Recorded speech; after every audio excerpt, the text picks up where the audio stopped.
Which of the following is a second generation cephalosporin that is highly resistant to gram-negative beta-lactamase and cures penicillinase positive as well as negative gonococcal infection by a single intramuscular dose?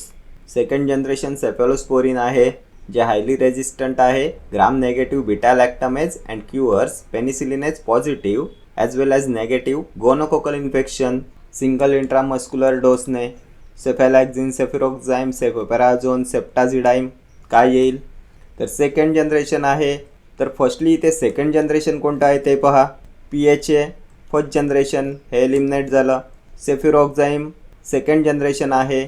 सेफोपॅराझोन ONE हे third generation आहे हे सुद्धा eliminate होईल. सेप्टाझिडाईम IME हे सुद्धा येईल तुमच्या third जनरेशनमध्ये. इथे एकच आहे second generation cephalosporin, so option बी येईल. आपण एक्सेप्शन पाहिलं होतं ना, IME आहे पण थर्डमध्ये न येता आहे सेकंड जनरेशनमध्ये येते. हे हायली रेजिस्टंट असते to gram negative beta lactamase आणि क्युअर करते penicillinase positive as well as negative gonococcal infection. Single intramuscular डोसनी देतात याला.